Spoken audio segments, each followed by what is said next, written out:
I'm Margaret Turner. I'm 62 years old. And I used to think I understood what silence meant. But the day I came home and saw my life folded neatly into boxes on the front porch, I learned that silence can be louder than any scream. I had only been gone 3 days. I went to visit my old friend Denise in Asheville. It wasn't anything dramatic.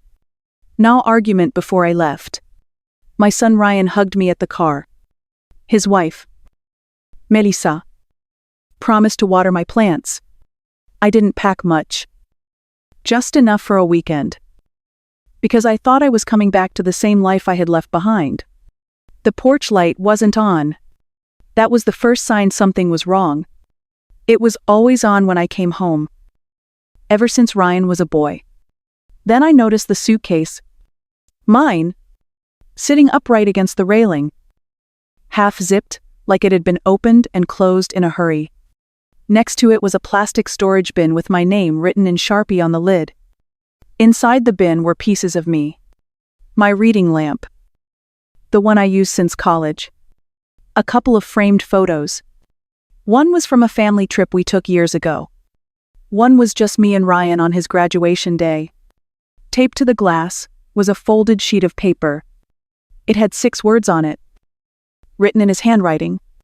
Sorry, Mom. No space for you anymore? There was no punctuation. No signature. Just that. I didn't cry. I didn't knock. I didn't ask why. I stood there for a while, feeling the air shift around me like I didn't belong there anymore. I picked up my suitcase, placed the photos inside, tucked the lamp under my arm. I turned around without looking back. No one opened the curtain. No one called my name. The house stood still, quiet, like it had already forgotten I ever lived there. At the corner of the street, I paused. Just once. Then I kept walking. Looking back, the signs were there. They weren't loud or obvious, but they were steady. Little things. Like Melissa, offering to take care of the utility bills because I was still writing checks and she thought online payments would be easier. At first, I appreciated the help. I told myself it was normal for younger people to step up with tech things. But then the water bill stopped coming in the mail. And when I asked about it, she said it had been redirected to their email. Just a convenience, she said. I nodded. But something in me felt edged out. Then there was Ryan. He used to chat with me over breakfast on Sundays. Lately, those mornings had grown keter. Whenever I brought up the house, like fixing the leaky kitchen faucet, or finally repainting the front steps, he changed the subject. He'd say things like, "Let's not stress about that now," or "Melissa and I have it covered." At the time, I thought maybe he was just tired. Work had been demanding. But now I see it. He wasn't distracted. He was avoiding. Avoiding the fact that plans were being made around me. Not with me. My voice had quietly been pushed out of decisions in a place I thought I still belonged. Mail started arriving, addressed only to Melissa and Ryan. Some envelopes were clearly joint statements. Others had my name removed completely. Even when I was the one paying the taxes or covering the yearly insurance, I told myself it was just a clerical error. Or maybe the post office had gotten confused. I see now how often I made excuses. For them. For the shifts I didn't want to acknowledge. For the way Melissa would smile just a little too tightly when I walked into a room. Or how Ryan would glance at his phone whenever I tried to talk about memories of the house. The worst moment came when I found the photo. It was tucked behind a drawer in the guest room. One of our old family pictures. Ryan's graduation day. Everyone standing in a group outside the university building. Beaming in the sunlight. I picked it up and noticed it felt light. I turned it over. My face had been cut out. Cleanly. Not torn. Not scribbled. Just trimmed. As if I had never stood there beside them. As if I had never been part of that day. I stared at that picture for a long time. Holding it like it might give me an answer. But it didn't. It just confirmed what I already knew. I had been erased slowly. Not with words, but with choices, with silence. I hadn't seen Caroline Ellis in years. We used to work together reviewing insurance claims for a legal compliance firm, back when deadlines ruled my week and black coffee was my closest friend. She was sharp back then. The kind of woman who never missed a detail. And from the second I heard her voice near the library printer, I knew it hadn't changed. She called my name with a familiar lilt. Like no time had passed. We hugged lightly. The way people do when age has softened the edges but not the history. She looked good. Confident as ever. I told her I was just killing time while waiting for my phone to charge. And she nodded. Not prying, but knowing. That was always her gift. She offered me a coffee from the hallway machine. And we sat near the window overlooking the street. We talked about politics. Ecking joints. And how fast the world had gotten since we left our desks behind. Then, without warning, she dropped it in. Said she had run into Melissa at a property mixer last week. Melissa had been all smiles. Talking about the house. Something about a new development. Possibly listing soon. At first, I didn't quite register it. I smiled and nodded, thinking Caroline must have misunderstood. But she kept going. Mentioning a real estate brochure Melissa had been showing off. I felt something settle in my chest. Not sharp like panic, but heavy like certainty. Caroline looked at me and tilted her head. Of her instincts kicking in. She asked if I'd already moved out. I didn't answer. I couldn't. My lips moved but nothing came out. Caroline didn't press. She just leaned back and said something didn't feel right. Then she added that she'd seen this before. A woman edged out of her own home. Slowly. Through paperwork and polite suggestions. She said it happens more often than people realize. Especially to women our age. My mind started running. Back to the missing bills. The utility account changes. Ryan's distant tone. Melissa's sudden interest in home improvements. Caroline's words wrapped around all those scattered pieces and snapped them into focus. I had thought they were acts of care. But they had been steps. Coordinated. Quiet steps. Caroline asked if I still had access to the title. I told her I used to. Her eyebrows rose just a touch. Enough to tell me she didn't like that answer. She leaned in and told me. Plain and simple. To check. Today. Not tomorrow. She had handled a case like this before. She said. A daughter-in-law moved her mother-in-law into assisted care. Sold the house within a month. And no one noticed until the money was already gone. I thanked her. She gave me her number again. Though I already had it in an old address book tucked in a drawer. We didn't say much after that. She understood the weight of silence. When we stood to leave, I felt my knees stiffen. Not from age, but from the weight of realization. I had been left behind on purpose. That afternoon, I walked across town to the small studio I had rented years ago after Richard passed. I kept the lease out of habit. A quiet space. No one knew about it but me and Caroline. I unlocked the door and stepped into the still air. Then I began searching for the papers. I had to know what was still mine. The studio hadn't changed much. It still smelled faintly of old paper. Lemon oil. And dried lavender from a sachet. I had stuffed in the drawer years ago. The light from the narrow window sliced through the dust like it belonged there. Cutting across the desk, where I used to sort files for widows and policyholders who had nowhere else to turn. I walked slowly, letting my fingers brush against the bookshelf. The edge of the old filing cabinet. The drawer with the jammed handle that always stuck just a bit on the left side. That's where I found it. A thick folder. Rubber banded at the spine. Labeled in my handwriting from 20 years ago. Inside was the original deed to the house. The joint ownership agreement Richard and I had signed. and every notarized addendum from the day we closed until the year he passed. There was no mention of Ryan. His name wasn't on a single page. Richard and I had agreed early on that the house would go entirely to the surviving spouse. It was meant to be protection, not a wall. But now it was both. I laid out every document on the desk and stared at them like they were a map I had forgotten how to read. Alongside the deeds, I found bills I had tucked away out of habit. Property taxes still listed in my name. But the utilities, water and electric, had been changed. New accounts. Melissa's name. My name had been removed from every recent bill, like it had been lifted out on purpose. A request form sat on top, scanned, with a signature that looked like mine. It wasn't. I didn't cry. I didn't panic. I just stood there, steady, holding both the truth and the weight of almost losing it. That night, I called Caroline. She picked up on the second ring and told me she had someone I needed to meet.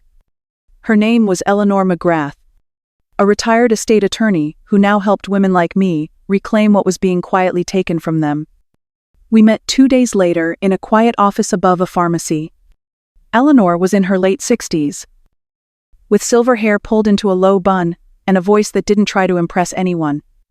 She listened more than she spoke. When I finished showing her everything, she took off her glasses, folded her hands, and said, plain and calm, that I was still the sole legal owner. Nothing they had done could change that without my consent. Then she laid out the next steps. A cease and desist letter addressed to both Melissa and Ryan. A filing with the county clerk to flag any attempted title transfers. A notification to the local title insurance offices, alerting them that any documents bearing my name required direct confirmation from me in person. It wasn't aggressive. It was precise. We worked for hours. Eleanor made copies, labeled each folder, and created a secure digital backup. She showed me how to file a protective memorandum that would alert mortgage lenders and real estate agents in the area. Not to stop them outright, just to slow them down, make them think twice. Paper armor. Silent but strong. When I left her office that afternoon, the sky was overcast. But I felt clear for the first time in weeks. The documents were in my bag, the weight of them strangely comforting. I stood at the corner, watching traffic hum by. I hadn't shouted. I hadn't begged. I had just taken my place back. One page at a time. They thought I wouldn't notice. They thought I would fade quietly. But I was still here. And I had proof.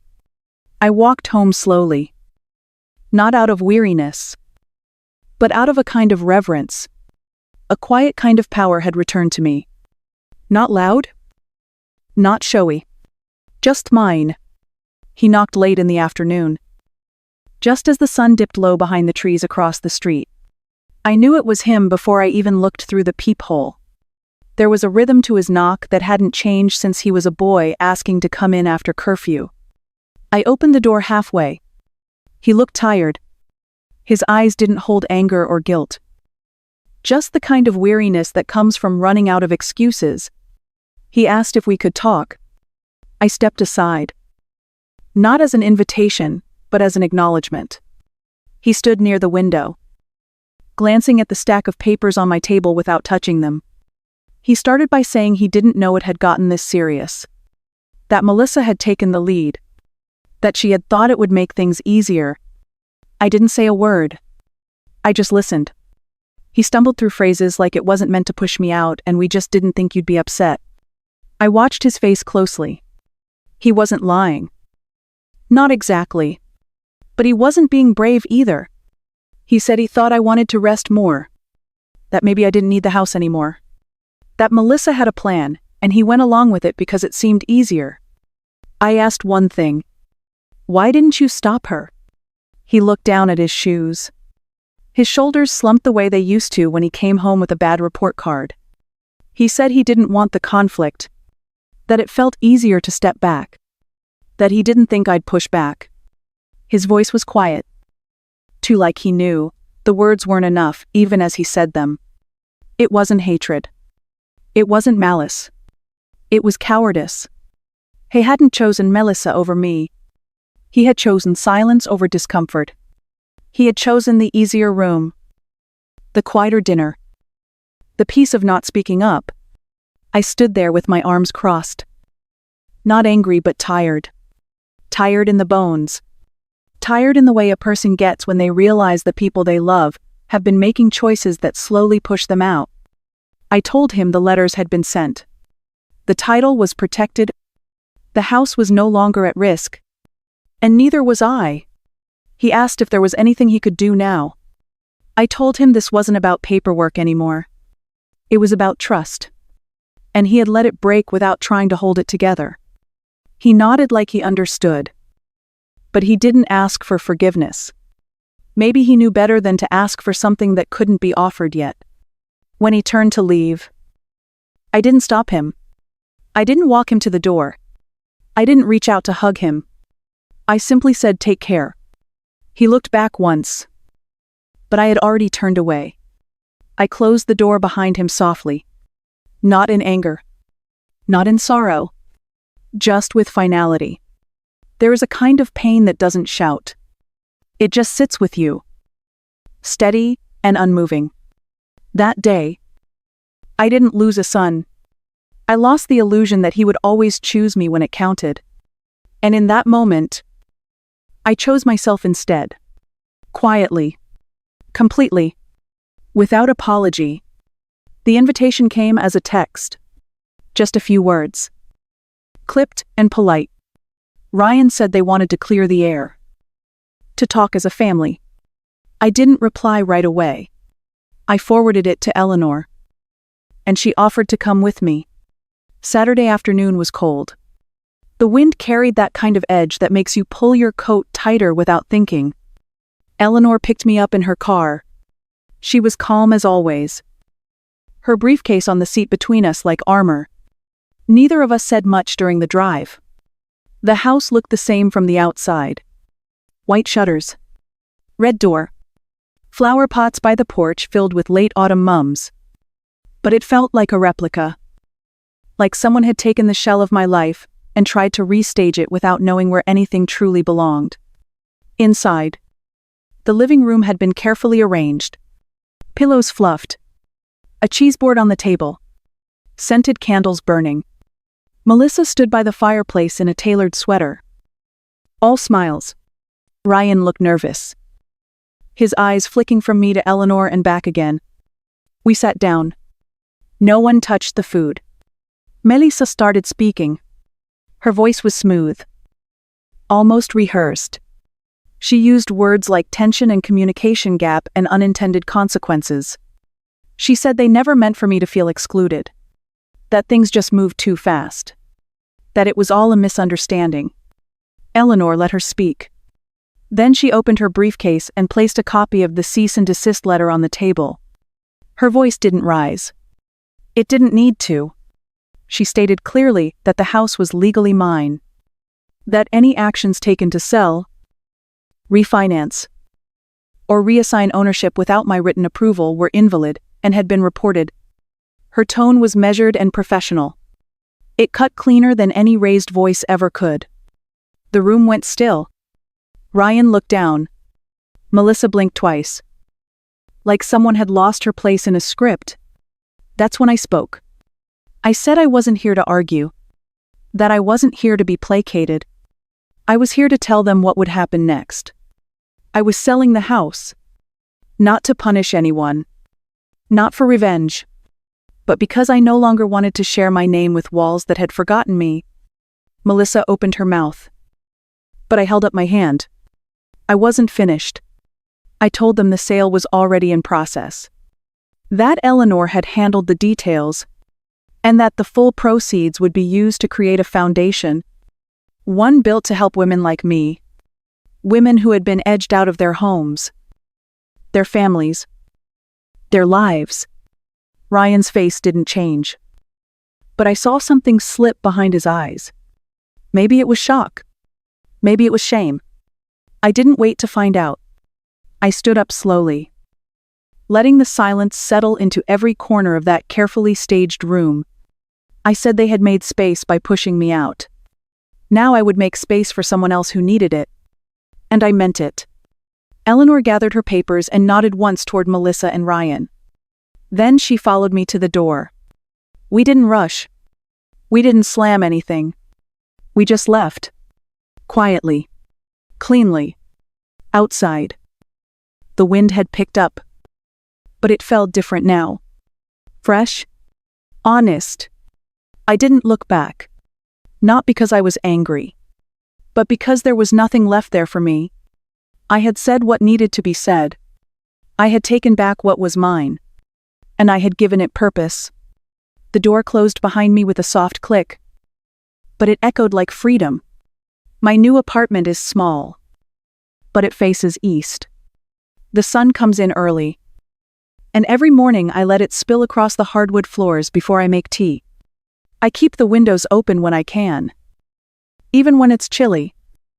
Just to hear the outside world move while I find stillness inside.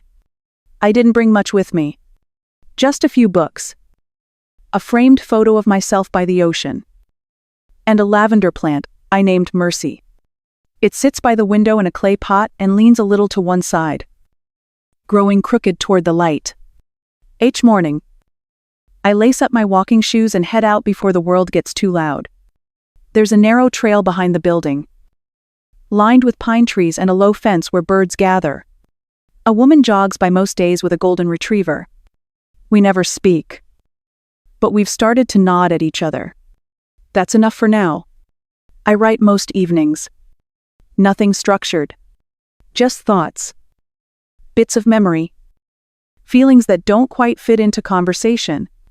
I keep a notebook with a soft brown cover and let the pen move at its own pace. Some nights, I write about childhood. Other nights, I write about silence. Not the kind used to ignore, but the kind that lets you listen to your own breath again. The foundation took shape faster than I expected. Eleanor handled the paperwork. Caroline stepped in to help manage outreach. Martina offered to coordinate donations. We called it the quiet return. It felt right. Letters started arriving within the first month. One came from a woman in Montana. She said her daughter had moved her into a converted garage behind their house and told everyone she had chosen it. Another letter came from a woman in Georgia who had lost her house after her son convinced her to sign over power of attorney. Both letters ended the same way. Thank you for existing. I read those lines twice. The speaking invitations came slowly. And I turned down the first few. Then, one afternoon, I said yes. A local women's group asked me to speak on elder autonomy. It wasn't a big event. Maybe 20 people seated in folding chairs. But when I spoke, no one looked away. I didn't share everything. Just enough. Enough for one woman in the back to wipe her eyes and nod. Afterward, someone handed me a napkin with her story written in pencil. She said she wasn't ready to speak yet. But she would be. I carried that napkin home like it was something sacred. I found the photo again while rearranging the storage cabinet. The one from Ryan's graduation. I had tucked it into a cloth pouch and forgotten about it. When I pulled it out, I noticed again how clean the cut was. No jagged edges. Just absence. I stared at it for a while. Not to feel sorry for myself, but to face it fully. I didn't throw it away. I didn't tape it back together. I placed it into a wooden box I keep in the back of the closet. Inside that box are small things that once meant more. A house key that no longer fits any door I enter. A ribbon from Ryan's 5th grade spelling bee. A birthday card drawn in crayon. Signed only with Brendan's name. No mention of Grandma. Just a balloon floating in space. There is no anger in that box. Just stillness. A quiet letting go of things that no longer need to be carried in the open. Sometimes healing doesn't come like thunder. It doesn't shout or break down the door. It moves like breath. Gentle. Intentional. It finds space where silence used to hurt and teaches you to sit with it instead. Mercy blooms unevenly. The stems lean. And some leaves fall early. But it grows. And in this new life, that's enough. I don't need everything to be perfect. I just need it to be mine. Have you ever felt yourself fading from a room without anyone saying it out loud? Not because of a fight? Not because of some big decision? But because one day you realized no one saw you standing there. That kind of silence doesn't come with slammed doors or sharp words. It just settles in until your absence feels expected. If you've ever been overlooked, quietly removed, or made to feel like love was something you had to earn, I want you to know you're not alone. There are people who will rewrite history to make themselves more comfortable. And sometimes the hardest part is realizing they never meant to fight for you. But here's the thing. You don't have to stay erased. You can reclaim your name, your space, your peace, not through revenge, but through clarity, not with anger, but with presence. You don't have to explain everything. You just have to begin again. In your own way. Sometimes healing is quiet. It shows up when you take back your breath, when you stop asking for a seat at someone else's table and build your own instead. I found peace not in confrontation, but in truth, and I found myself again by listening to what silence was trying to teach me. If this story touched something in you, I hope you'll share a little of your own. Maybe leave a comment. Maybe just sit with the feeling. Your voice matters. Even if it shakes. Your story matters. Even if no one has asked for it yet. The lavender in my window leans a little too far toward the sun. It doesn't grow in perfect lines. But it grows. That's what healing looks like. And that's more than enough.